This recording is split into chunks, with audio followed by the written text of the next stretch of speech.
नमस्कार, मैं श्वेता श्रीवास्तव। स्वागत है आपका मेरे YouTube चैनल में। आज के वीडियो में जो मुख्य टॉपिक है हम लोग का है 8 क्लासिकल नृत्य में कौन कौन से रेपर्टोयर यूज़ किए जाते हैं और इससे रिलेटेड क्वेश्चन कैसे बनेंगे इसके बारे में। तो वीडियो को स्किप करने की कोशिश ना करें, क्योंकि अगर एक भी पॉइंट मिस हुआ तो हो सकता है वही वर्ड वही शब्द आपके क्वेश्चन का रूप ले ले और फिर आप फंस जाए। तो वीडियो को शुरू से अंत तक जरूर देखें, क्योंकि हर एक लाइन हर एक शब्द इम्पोर्टेंट होंगे। तो चलिए वीडियो को स्टार्ट करते हैं और देखते हैं सबसे पहले नृत्य प्रदर्शन में कौन कौन सी चीज़ें किस शब्द के तहत समझी जाती हैं। ओके, तो सबसे पहले समझते हैं कि किसी भी नृत्य में 3 शब्द जो हैं वो मुख्य रूप से रेपर्टोयर का निर्माण करते समय ध्यान में दी जाती है। वो है नृत्य, नृत्य और अभिनय। इन्हीं 3 के आधार पे किसी भी नृत्य का रेपर्टोयर जो होता है वो डिसाइड होता है। नृत्य में आप अभिनय प्लस लय और इसका जो भी होता है काव्य पक्ष मेन होता है।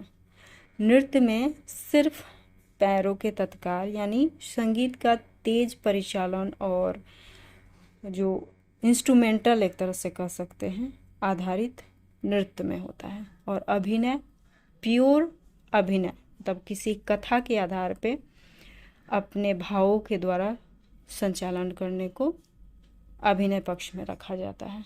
अब इन तीनों वर्ड्स को समझा जाए और थोड़ा डिटेल में, तो नृत्य जो है उसमें अभिनय और प्लस लय ताल रहते हैं। नृत्य अभिनय विहीन होता है, यानी नृत्य जो है उसमें अभिनय की आवश्यकता नहीं होती। आप इसमें सीधा सपाट चेहरा भी रखकर नृत्य प्रदर्शित कर सकते हैं। जबकि अभिनय का जो पक्ष है उसमें प्योर आपको अपने कथा से ही, अपने चेहरे के भाव से ही किसी कथा को दिखाना होगा। सबसे पहले समझते हैं कथक नृत्य का रेपर्टोयर या प्रदर्शन क्या होता है। देखिए, कथक नृत्य जो है उसमें वंदना, रंगमंच का टुकड़ा, सलामी, उठान, थाट, आमद, गत निकास, गत भाव, कवित, तोड़ा, टुकड़ा, परण, दादरा, गजल, झूला, ठुमरी, तांडव, तिरवट, चतुरंग, तराना, तत्कार। इतने सारे वर्ड से आप परिचित होते हैं जो कि हमारे नृत्य में, कथक नृत्य में प्रस्तुत किए जाते हैं। अब यह जो प्रदर्शन क्रम है ये जरूरी नहीं कि सारी चीज़ें लाइन से होती हैं, यह घराना दर घराना बदलता भी है। किसी घराने में उठान से नृत्य प्रारंभ की जाती है तो वहाँ सलामी माइनस हो जाती है, और कई घराने थाट के बाद सलामी फिर आमद ऐसे प्रस्तुत करते हैं। और ज़रूरी नहीं कि जब हम ठुमरी कर रहे हों तो उस समय गजल भी करें। गजल या ठुमरी में से कोई एक, मतलब ये जो भी चीज़ें हैं ना, नृत्य और भाव अभिनय को साथ में रख के बनाई गई है। लेकिन इतनी सारी चीज़ें हमें नृत्य में देखने को मिलती हैं, कथक नृत्य में देखने को मिलती है। इससे बनने वाले अगर प्रश्नों की बात की जाए तो कोई भी एक शब्द आपसे लिखकर पूछा जा सकता है कि यह जो है वो किस नृत्य से संबंधित है, और 4 ऑप्शन दिए होंगे। जैसे मान लीजिए तिरवट अगर दे दिया गया तो तिरवट किससे संबंधित है, किस नृत्य में इस शब्द का इस्तेमाल होता है, या चतुरंग किससे संबंधित है, किस नृत्य में इसका इस्तेमाल होता है। इसमें अगर कुछ शब्दों की बात कर ली जाए तो वंदना से आप परिचित हैं कि वंदना किसी भी भगवान की स्तुति। रंगमंच का टुकड़ा छोटे छोटे बोल समूहों का एक टुकड़ा होता है जो 8 मात्रा का भी हो सकता है और 1 आवर्ती का भी हो सकता है। सलामी, जिसमें हम सलाम या नमस्कार करते हैं। उठान जो है एक तेज गति का टुकड़ा होता है, तोड़ा होता है, जिससे हम अपना नृत्य प्रारंभ करते हैं और इसकी चलन काफ़ी तेज होती है। थाट में शारीरिक भाव भंगिमा को काफ़ी सधे हुए तरीके से दिखाते हैं। आमद नृत्य का प्रारंभ इसी से बोला जाता है। गत निकास और गत भाव, एक गत भाव जो है वो कथा आधारित होती है और गत निकास और गत जो होते हैं वो चाल है। आपकी नृत्य में किस तरीके से आप चलते हैं उस चाल को दिखाना है। कविता है काव्य, मतलब किसी भी काव्य को इसमें रचकर लय आधारित बनाकर प्रस्तुत करते हैं, जिसके अंत में टुकड़ा या तोड़ा जुड़ा भी हो सकता है, नहीं भी जुड़ा हो सकता है। मतलब यह कवित भी होता है, 3 तरीके का होता है, कवितांगी, तालांगी और मिश्रांगी। आप अगर इसको जानते हो तो पता होगा कि कवितांगी में प्योर कविता होती है, तालांगी में ताल आधारित बोल होते हैं और मिश्रांगी वो चीज़ होता है जिसमें कविता के भी बोल समाहित होते हैं और ताल के भी। तो इनसे मिलकर जो है आपका कवित बनता है। फिर अगर बात करें अगला तोड़ा की, तो तोड़ा से आप परिचित होंगे। इसमें नृत्य के कुछ बोल होते हैं। टुकड़ा उसी तरीके का होता है, एक आवृत्ति ये 8 मात्रा का भी हो सकता है, सबसे छोटा, मतलब तोड़ा से ये छोटा माना जाता है। कुछ विद्वान तोड़ा और टुकड़ा में कोई भेद नहीं मानते, दोनों को एक ही मानते हैं। फिर परन है, परन के बाद दादरा, गजल, झूला, ठुमरी, ये चारों जो है वो अभिनय आधारित हैं। दादरा हम छोटे छोटे भाव नृत्य प्रस्तुत करते हैं। गजल से आप वाकिफ है, यह उर्दू शब्दों की एक गायकी शैली है। झूला जो है, झूला कृष्ण और राधा से रिलेटेड है, मतलब कृष्ण और राधा का एक तरह से कह सकते हैं आप संवाद की तरह ये चलता है। ठुमरी जिसमें जो श्रृंगार प्रधान होती है, एक तरह की ये गायकी है। नेक्स्ट है जो तांडव, तांडव जो है वो पुरुष प्रधान नृत्य कहा जाता है। तिरवट जो है वो तबला और पखावज के इसमें बोल होते हैं। चतुरंग में 4 अंग होते हैं, जिसमें साहित्य, सरगम, तराना और नटवरी के बोल होते हैं। तराना निरर्थक शब्दों का एक समूह होता है, म्यूजिकल कंपोजिशन उसे बोल सकते हैं। और तत्कार यानी फुटवर्क, इसमें हम लोग कथक के जितने भी फुटवर्क होते हैं द्रुत लय में दिखाते हैं। नेक्स्ट बात करते हैं भरतनाट्यम नृत्य की। भरतनाट्यम नृत्य का रेपर्टोयर प्रदर्शन क्रम है अल्लारिपु, जातीश्वरम, वर्णम, पदम, जावली, कीर्तनम, थिल्लाना, मंगलम। अल्लारिपु यानी जो फर्स्ट जो होता है, इसमें भगवान, गुरु, दर्शक, प्रणाम होता है। जातीश्वरम में किसी एक विशेष भगवान की पूजा की जाती है, नृत्य प्रदर्शन से दिखाया जाता है। वर्णम में नृत्य आइटम होते हैं। पदम जो होता है वो श्रृंगार भक्ति मिश्रित एक अभिनय होता है। जावली जो है वो गाने के साथ तेज अभिनय है। कीर्तनम भक्ति संगीत आधारित नृत्य प्रदर्शन क्रम है। और उसके बाद है थिल्लाना, थिल्लाना हमारे तराना की तरह होता है, जो अड़ाऊ से प्रारंभ होता है। मंगलम अंतिम प्रार्थना और गीत होता है। अभी भरतनाट्यम का जो भी ये प्रदर्शन क्रम बताया मैंने, इसमें से ये अल्लारिपु से related question I think state में आ चुका है, स्टेट डांस में आ चुका है। और क्वेश्चन शायद ये था कि अल्लारिपु जो है वो निम्न में से किस नृत्य से संबंधित है, और 4 नृत्य के ऑप्शन दिए हुए थे और उनमें से किसी एक को सेलेक्ट करना था, या शायद मैं उल्टा बोल रही हूँ। पूछा गया था कि भरतनाट्यम नृत्य का इनमें से कौन संबंधित है, प्रदर्शन में संबंधित है। तो 4 नाम दिए हुए थे, जिसमें अल्लारिपु भी ऑप्शन में था। आई थिंक कुछ ऐसे ही क्वेश्चन बनते हैं और आपको ऐसे सामना भी मतलब करने को मिल सकता है। तो आप ये ध्यान रखेंगे कि इन प्रदर्शन क्रमों में जो नाम है वो आपको बिल्कुल याद रहे कि यह जो नृत्य है इसमें ऐसे शब्द आपको देखने को मिलेंगे। अब इसमें जब आप आगे नृत्यों के बारे में जानेंगे ना, तो कुछ ऐसे वर्ड्स होते हैं जो दूसरे नृत्य में भी कॉमन है, तो कॉमन वाले पे आपको फोकस नहीं करना है। जैसे जाति स्वरम दूसरे नृत्य में भी है, वर्णन, पदम, कीर्तनम, ये सारे आपको दूसरे नृत्य में भी आगे अभी हम लोग अभी और डिस्कस करने वाले हैं, उसमें आप देखेंगे। तो कुछ ऐसे शब्द जो खासकर उसी नृत्य में आते हैं, जैसे भरतनाट्यम से अलारिपू अक्सर आता है क्वेश्चन में, थिल्लाना भी आता है। तो कुछ आपको ऐसे टर्म्स याद रखने पड़ेंगे कि कौन सा जो नृत्य में क्या आता है।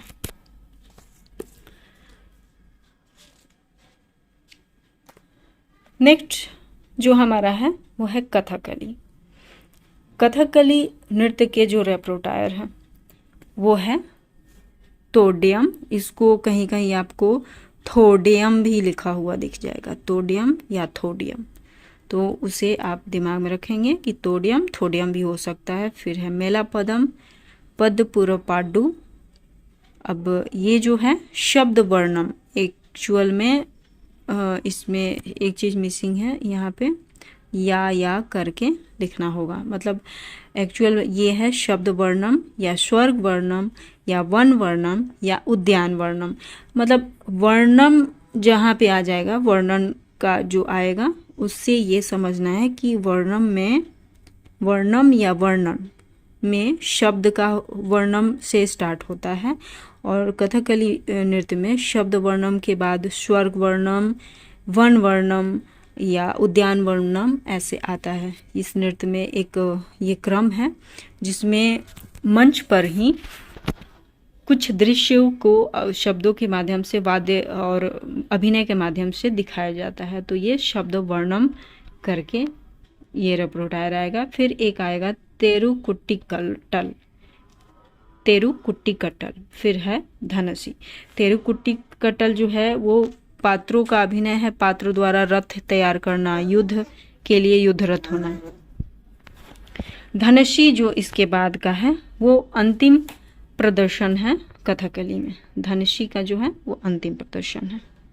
कथकली से रिलेटेड ये सारे नाम आपको याद रखने होंगे, जिससे ये क्वेश्चन में बन सकता है, जैसे मैंने भरतनाट्यम का समझाया।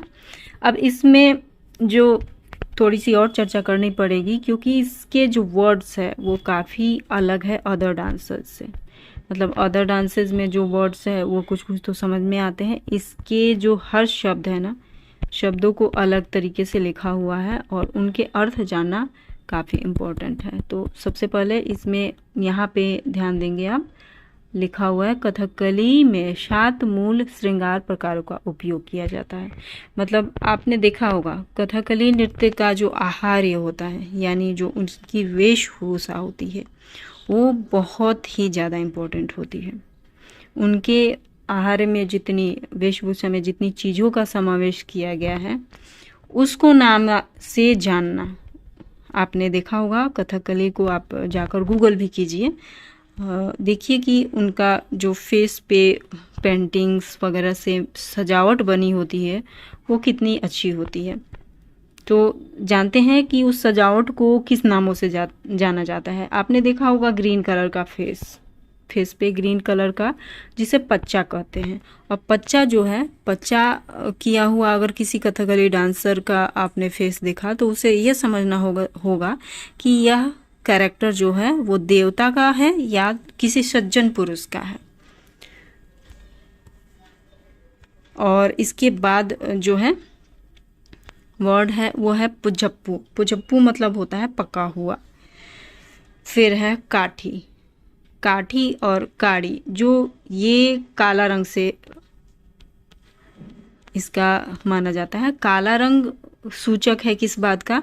किसी भी दुष्ट प्रवृत्ति के इंसान का, या दानव या राक्षस टाइप के इंसान को कारी से डिफाइन करते हैं। मतलब आपने उनके चेहरे का मेकअप अगर देखे और काला रंग का इस्तेमाल हुआ हो तो ये समझना होगा कि ये किसी दुष्ट या राक्षस प्रवृत्ति के इस इंसान का कैरेक्टर है।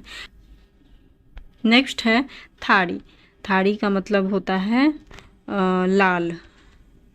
इसका कैरेक्टर है यह दुशासन या हिरण्यकशिपु, जो जिसने प्रहलाद को अग्नि में अपनी बहन के साथ बिठा दिया था। आप इस कथा से परिचित होंगे। तो उन टाइप का कैरेक्टर निभाने के लिए थाड़ी का इस्तेमाल करते हैं। थाड़ी में बेसिकली लाल रंग का यूज होता है। अब इसके बाद है मिनक्कू और तेप्पू। मिनक्कू और तेप्पू क्या है? मिनक्कू जो है वो पीला रंग पे जाता है। पीला रंग उस बात का सूचक है कि जैसे कोई साधु का रोल प्ले कर रहा हो या स्त्री का रोल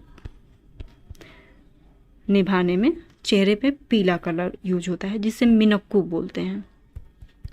उसके बाद है तेप्पू। तेप्पू क्या है? तेप्पू मीन्स यहाँ ब्रैकेट में लिखा भी है लाल। लाल यहाँ दो जगह यूज हो रहा है, लाल थाड़ी के लिए भी और तेप्पू के लिए भी। तो यहाँ तेप्पू लाल से है शैतान कैरेक्टर का जो प्ले करते हैं। तो इस तेप्पू में थोड़ा सा काला रंग मिश्रित होता है। काले रंग की जो होती है वो धाड़ी बनी होती है चेहरे पे। अगर तेप्पू का इस्तेमाल हो रहा है यानी लाल प्लस काला का इस्तेमाल हो रहा है, और उसका कैरेक्टर जो जाएगा वो शैतान का जाएगा, शैतान। ओके, अब इसमें नेक्स्ट बात करते हैं ये कलर बनते कैसे हैं। कलर जो है, जो भी है, हरा रंग, लाल रंग, मतलब मिनक्कू, पुजप्पू, पच्चा, तेप्पू, काड़ी, थाड़ी, ये सारे जो कलर होते हैं ना वो सब्जियों से बनाए जाते हैं। सब्जियों के पेस्ट से इनका कलर बनाया जाता है, या और चावल के पेस्ट का इस्तेमाल किया जाता है। एक जो आपने और भी देखा होगा, इनकी फेस पे कलर के बाद एक साइड में दाढ़ी जैसी बनी होती है वाइट कलर की, तो उसे चट्टी बोलते हैं, वो जो चावल के पेस्ट से बनाई जाती है। और सबसे इम्पोर्टेंट बात कि ये अपनी आँखों को भयानक दिखाने के लिए, आँखों का देखा होगा बहुत ज़्यादा इस्तेमाल इस नृत्य में होता है फेशियल एक्सप्रेशन दिखाने में। तो ऐसा माना जाता है कि आँखों में वो रात में एक बीज दबा लेते हैं जिससे वो लाल हो जाए और वो भयानक दिखाई दे।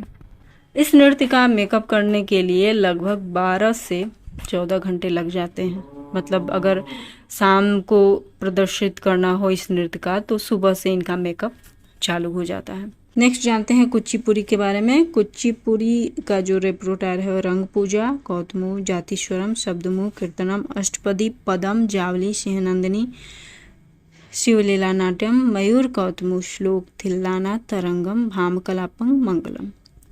आपने ध्यान दिया होगा कि इससे पहले मैंने बोला था कि कुछ रेपरोटायर में साम्य आपको मिल सकता है, जैसे भरतनाट्यम से जातीस्वरम है, पदम है, जावली है, तिल्लाना है। तिल्लाना वहाँ थिल्लाना था, मतलब तो या थ में काफ़ी साम्य मिलता है दक्षिण भारत के नृत्यों में। फिर आपने यहाँ मंगलम लास्ट में जो होता है, मतलब कुछ रेपरोटायर जो होते हैं उनके नाम दूसरे नृत्य में भी आसानी से मिलते हैं। यहाँ एक टर्म को समझना इम्पोर्टेंट है। कौतुमु एक जगह लिखा है, इसको कौवतमु भी बोलते हैं या कौतुमु भी बोलते हैं। तो ये जो होता है ना, इस नृत्य की एक खासियत है कि नृत्य करते करते ज़मीन पे कोई भी वो लोग पैर से पेंटिंग बनाते हैं, पैर से चित्र का निर्माण करते हैं, जो कि काफ़ी डिफ़िकल्ट है। ये इसके लिए बहुत साधना करनी पड़ती है, और माना भी जाता है कि कुचिपुड़ी जो है वो मोस्ट डिफ़िकल्ट डांस है। सबसे ज़्यादा कठिन नृत्य अगर सीखने में है तो कुचिपुड़ी है। तो जो कौतुमु है, यहाँ पे आप देख रहे हैं कौतुमु, कौवतुमु भी होता है, उसमें सिंहनंदिनी और यहाँ पे लिखा है मयूर श्लोक, मयूर कौतुमु। तो जो भी कौवतुमु जो प्रदर्शित होता है, अगर सिंह वर्ड लग गया तो इसका मतलब है कि नृत्य करते समय कौतुमु में सिंह का चित्र जमीन पे बनाना है। मयूर कौतुमु में मयूर का चित्र जमीन पे बनाया जाता है। वहीं विनायक कौतुमु में भगवान गणेश की जो पेंटिंग है वो ज़मीन पे नृत्य प्रदर्शित करते समय बनाई जाती है। तो इससे रिलेटेड है, तो आपको सिर्फ ये वाला जो वर्ड है कौतुमु उस पे ध्यान देना है। और एक जगह ये बता दूं, सिंहनंदिनी भी आ सकता है। ये तरंगम, तरंगम इम्पॉर्टेंट है। तरंगम में आपने देखा होगा, अगर इस नृत्य को कभी भी गूगल पे यूट्यूब पे देखा हो, अगर नहीं देखा तो उसे जाकर देखिए, क्योंकि देखने से कई बार हमारी चीज़ें जो भी चीज़ें होती हैं ना वो दिमाग में फिट हो जाती हैं। तो तरंगम जो है वो ब्रास की प्लेट पे सर पे पानी का घड़ा लेकर बैलेंस करते हुए, घड़ा नहीं, एक छोटा सा कलसा होता है, कलश होता है, कलश लेकर नृत्य करते करते हैं ये लोग, बैलेंस बनाते हुए एक लय पे आधारित। तो आपको इस नृत्य में इन दो चीज़ों का ज़्यादा ध्यान रखना है कि हो सकता है कौतुमु आ सके या तरंगम। ये इम्पोर्टेंट वर्ड है मेरे लिए। वैसे आप एक बार सारे शब्दों से गो थ्रू जरूर हो जाइएगा। नेक्स्ट है मोहिनीअट्टम। मोहिनीअट्टम का रेपरोटार है चोलकुट्टू, जातिस्वरम, वर्णम, पदम, जावली, थिलाना, विरुत्तम। विरुत्तम एक्चुअल में लास्ट में जो है वो श्लोकम या सप्तम भी बोलते हैं इससे, सप्तम। अब इसमें ध्यान ये देना है कि इसमें इम्पोर्टेंट क्या है। पहले समझते हैं कि इस प्रदर्शन क्रम को कहते क्या है। पहला तो चोलकुट्टू। चोलकुट्टू जो है वो देवी भगवती की आराधना है। हर नृत्य में आप इतना तो ध्यान दे रहे होंगे कि फर्स्ट में स्तुति या प्रार्थना या वंदना की जा रही है। तो चोलकुट्टू उसी से रिलेटेड है, मतलब फर्स्ट में जो भी होगा किसी न किसी देवी देवता की आराधना ही होगी। तो चोलकुट्टू में देवी की आराधना होती है। जाति स्वरम यहाँ बिल्कुल साम्य है भरतनाट्यम से, वर्णम भरतनाट्यम की तरफ, पदम भी भरतनाट्यम की तरफ, जावली और थिलाना भरतनाट्यम की तरफ। फिर लास्ट में जो है विरुत्तम, जो मैंने अभी बताया, श्लोकम और सप्तम। इसमें शिव की वंदना से समापन इसका होता है, शिव आधारित वंदना होती है और इसी से इसका समापन होता है। नेक्स्ट जो हमारा डांस है वो है ओडिसी। ओडिसी नृत्य का जो प्रदर्शन रिपोर्टायर है वो मंगलाचार, भूमि प्रणाम, वंदना, बट्टू नृत्य, पल्लवी, अभिनय, बद्ध नृत्य, शब्द स्वर पाठ, दशावतार, मोक्ष। ओके, मंगलाचार जो है वो श्लोक या भजन है। श्लोक और 1 मिनट, श्लोक मैंने गलती लिखा, श्लोक या भजन पे आधारित होता है। भूमि प्रणाम में पुष्पांजलि का भी वर्ड आता है, मतलब अगर हम भूमि प्रणाम या पुष्पांजलि लिखे तो भी ये सही होगा, पुष्पांजलि। भूमि प्रणाम के बगल में यहाँ लिखना चाहिए, बट अगर आप नोट कर रहे हैं तो यहाँ जरूर नोट कर लें कि यह जो है पुष्पांजलि यहाँ आएगा, पुष्पांजलि। ओके, फिर है वंदना, बट्टू नृत्य, पल्लवी। वंदना में त्रिखंडी प्रणाम होता है, त्रिस्तरीय अभिवादन इसको बोला जाता है। बट्टू नृत्य स्थिर नृत्य है, स्थिर, इसको बटुका भैरव भी कहते हैं। मतलब बट्टू नृत्य का दूसरा नाम स्थिर नृत्य और बटुका भैरव भी बोलते हैं। इसका जो है प्रदर्शन वो शिव जी के लिए नृत्य किया जाता है, यह भगवान शिव के लिए किया जाता है और यह शुद्ध तेज गति का होता है, तेज गति का यह नृत्य माना जाता है। इसमें लयबद्ध संगीत होते हैं, तेज लयबद्ध संगीत होता है। पल्लवी, पल्लवी जो है जब बट्टू नृत्य अपने चरमोत्कर्ष पे होता है, मतलब बहुत द्रुत गति में पहुंच जाता है, तो तेज गति में इसमें सुंदर संचालन होते हैं। फिर इसके बाद है अभिनय। अभिनय से आप परिचित होंगे। अभिनय मतलब भाव प्रदर्शित करना, किसी भी गीत या कविता पे, गीत या कविता आधारित होगा या अभिनय का पार्ट। इसके बाद है बद्ध नृत्य। बद्ध नृत्य, बद्ध और अनिबद्ध आपने पढ़ा होगा। बद्ध एक शास्त्र आधारित नृत्य है, ये इसी का टर्म आएगा जस्ट, अभिनय नृत्य बद्ध नृत्य में। बद्ध नृत्य एक तरह से शुद्ध नृत्य भी बोल सकते हैं आप। उसके बाद है शब्द स्वर पाठ। फिर दशावतार। दशावतार जो है वो आप जानते होंगे कि विष्णु के 10 अवतारों का इसमें प्रदर्शन होता है। और लास्ट में है मोक्ष। मोक्ष यानी यह समापन है, ओडिसी नृत्य का समापन मोक्ष से माना जाता है। इसमें तेज गति का शुद्ध नृत्य होता है, तेज गति का शुद्ध नृत्य। इन रेपरोटायर के अतिरिक्त ओडिसी नृत्य में कुछ और भी टर्म्स हैं जो काफ़ी इम्पोर्टेंट है। उन्हें नृत्य स्थिति आप बोल सकते हैं। नृत्य स्थिति, ओडिसी नृत्य के 3 प्रारंभिक नृत्य स्थिति होते हैं। इससे रिलेटेड भी क्वेश्चन आपसे पूछा जा सकता है और वो कौन सी है? फर्स्ट है चौक, सेकंड है अभंग और थर्ड है त्रिभंग। चौक जो है वो भरतनाट्यम के आरामंडी की तरह है। आरामंडी भरतनाट्यम में एक स्थिति है जिसमें हाफ बैठना बोलते हैं, भूमि पे हाफ बैठना, आधा बैठना, पूरी तरह से हमारा जो धड़ है वो जमीन की तरफ नहीं जाता, घुटने मुड़े होते हैं, जस्ट कुछ ऐसा पोस्चर बॉडी का बनता है, इसको बोलते हैं। कई बार ये नृत्य में किसी किसी में ज़्यादा भी होता है, जस्ट लाइक ऐसे, ठीक है। तो यह जो स्थिति होती है वो ओडिसी में चौक की होती है। चौक मतलब आधा बैठा, चौकोर बैठना इसको बोलते हैं, नृत्य में चौकोर बैठना ऐसे, ठीक है। इसके बाद है अभंग। अभंग वो होता है जिसमें शरीर का जो वजन है वो एक पैर पे आ जाता है और एक पैर दूर फैला हुआ रहता है, कुछ इस तरह। ड्राइंग पे मत जाइएगा, बस उसकी स्थिति को समझने की कोशिश कीजिएगा। यहाँ ड्राइंग पॉसिबल नहीं है इस गैजेट के माध्यम से। फिर नेक्स्ट है त्रिभंग। त्रिभंग सॉरी मिट गया, ओके, लिखते हैं दूसरी जगह। त्रिभंग,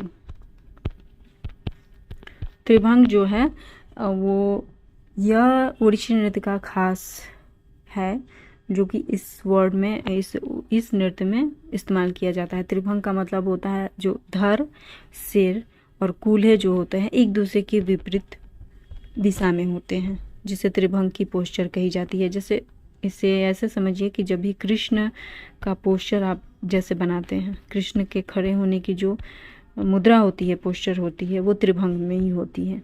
आपने ध्यान दिया होगा, कमर एक साइड निकला होता है, पैर दूसरी स्थिति बयां करता है और सर किसी और दिशा की तरफ, मतलब तीनों एक दूसरे के विपरीत होते हैं, जिसे त्रिभंग की मुद्रा ओडिसी में कही जाती है। अब एक और ख़ास बात जो क्वेश्चन में आता है, मतलब आया हुआ है कि आई थिंक स्टेट डांस में STET डांस के पेपर में जो आया था, क्वेश्चन था इससे रिलेटेड एक सवाल कि चांदी के आभूषण किस नृत्य में इस्तेमाल होते हैं? तो वो उसका जवाब यही है कि ओडिसी जो है इसमें चांदी के ही आभूषण पहने जाते हैं, किसी और नृत्य में चांदी के आभूषण इस्तेमाल नहीं होते। आप पहन सकते हैं, वर्जना नहीं है, वर्जित नहीं है, लेकिन ओडिसी नृत्य में जो भी नर्तक जो ज्वेलरी धारण करते हैं वो चांदी के बने हुए होते हैं। नेक्स्ट है हमारा क्षत्रिय डांस। क्षत्रिय डांस असम का है, असम। इसे पूर्वी भारत का भी नृत्य कहा जाता है, ये याद रखेंगे आप लोग। अक्सर इससे रिलेटेड क्वेश्चन यही आता है कि पूर्वी भारत का नृत्य या पूर्वोत्तर नृत्य कौन सा है। अब इसमें का जो देख लिया जाए रेपरोटायर क्या है, जुरुमा, नादू भंगी या नाडू भंगी, चालीनास, रोज गहोरिया, इसके कहीं कहीं घोड़िया भी लिखा हुआ मिलता है, रोज घारिया या रोज घोरिया, ओके। तो इस पे ध्यान देंगे, ये गहोरिया है, घोड़िया भी हो सकता है। उसके बाद है गोपीनाच, बाहर नाच लिखा हो, बिहार होगा, बिहार नाच। नाच से एक्चुअल क्या है, नाच मतलब नाच, ओके। सौ वहाँ पे चौ की तरह, चौ का उच्चारण चौ की तरह होता है, तो बिहार नाच यानी नाच, इसे ये समझेंगे। फिर है नेक्स्ट है गोसाई प्रवेश लिखा है, एक्चुअल में ये होगा गोसाई प्रवेश, वर्ड मिसिंग है, हिंदी पकड़ना काफ़ी मुश्किल है टाइपिंग में, तो कुछ चीज़ें यहाँ मिसिंग हो गई है। ओके, मैं क्लियर करते जाती हूँ। उसके बाद है दशावतार, फिर है सूत्रधारी, नाच। नाच यहाँ रिलेटेड है नाच, ठीक है। कोई भी नृत्य जो है, इनका जो भी रेपरोटायर बना है, मैंने पहले भी बताया कि नृत्य और नाट्य, नाट्य बोले या अभिनय बोले, इनसे बनता है, ठीक है। अब इससे रिलेटेड ये तो आपको याद रखना ही है, ठीक है, एक बार गो थ्रू हो जाना है। इसमें कौन सा जो है इम्पोर्टेंट है, इससे ध्यान देंगे। अभी मैं बता देती हूँ। अक्सर आता है गोसाई प्रवेश का, फिर जुरुमा, नादु भंगी भी पूछा जा सकता है। दशावतार नहीं पूछा जाएगा क्योंकि ये कॉमन है, दूसरे नृत्यों में भी दशावतार की चर्चा होती है। अब नेक्स्ट इसका एक इम्पोर्टेंट बात बता दूं कि जो क्षत्रिय नृत्य है वो सबसे आखिर में क्लासिकल नृत्य में शामिल हुआ था, और ये शामिल किया गया था संगीत नाटक अकादमी द्वारा। SNA द्वारा शामिल करने की तिथि है 15 नवंबर 2000 को। तो इससे रिलेटेड क्या क्वेश्चन बन सकता है कि कौन सा नृत्य सबसे आखिर में भारत के प्रमुख 8 क्लासिकल नृत्यों में शामिल हुआ, या ये डायरेक्ट क्वेश्चन भी आपसे पूछा जा सकता है कि क्षत्रिय नृत्य को कब शामिल किया गया, भारत के शास्त्रीय नृत्य में। तो आपको ये डेट याद रखनी पड़ेगी कि शामिल कब किया गया। अभी मैंने बताया 15 नवंबर 2000 को। नेक्स्ट जो नृत्य है वो है मणिपुरी। मणिपुरी नृत्य का जो रेपरोटायर है उसमें ऑलरेडी मैंने 4 पार्ट दिया हुआ है, नर्तन, जगोई, रास और संकीर्तन। इसके अंतर्गत ये इसके टर्म्स और भेद कह सकते हैं आ जाते हैं, जिसमें होता है भांगी परेंग, वृंदावन भांगी परेंग, खुरुम्बा भांगी परेंग, गोस्था भांगी परेंग, कैली, जगोई में नीप जगोई, संसेवा जगोई, कोलोम, थंगटा। फिर रास में 5 तरह के होते हैं, महारास, बसंत रास, कुंज रास, नृत्य रास, दिवा रास। इसके अलावा जो संकीर्तन है वो पुरुषों का माना जाता है, पुरुषों के द्वारा किया जाने वाला पार्ट है संकीर्तन है। अब इसमें जो है पारेंग, नर्तन का जो पार्ट है, नर्तन में फर्स्ट है भंगी पारेंग और गोस्था भंगी पारेंग, ये तांडव आधारित है। और ये जो दोनों हैं वृंदावन भांगी परेंग और खुरुम्बा भांगी परेंग, ये लास्य आधारित है। ओके, इसके अलावा समझते हैं रास जो है, रास तो ऐसे तो ये 5 प्रकार है, महारास, बसंत रास, कुंज रास, नृत्य रास, दिवा रास। लेकिन इसको 3 स्टाइल में किए जाते हैं। रास के 3 स्टाइल हैं, कौन कौन? ताल रासक बोला जाता है, ताल रासक, ताली मार मार कर होता है, तालियां बजाकर होता है। फिर दंड रासक, दंड रासक डंडे के द्वारा किया जाता है। और फिर है मंडल रासक। मंडल रासक जो है वो, मंडल का मतलब होता है गोलाई में नृत्य प्रदर्शित करना। ये थे हमारे भारत के 8 क्लासिकल शास्त्रीय नृत्य के रेपरोटायर, यानी प्रदर्शन में कौन कौन से वर्ड यूज किए जाते हैं उसकी चर्चा। इस वीडियो को आप ध्यान से देख लें और नोट्स साथ साथ बनाएं। अगर नोट्स नहीं बनते हैं तो वीडियो को दोबारा देखें, दोबारा से नोट्स बनाने की कोशिश करें, क्योंकि ये मोस्ट इम्पॉर्टेंट है और इससे क्वेश्चन ज़रूर बनेंगे। होप आपको ये इन्फॉर्मेशन पसंद आई हो। Thank you.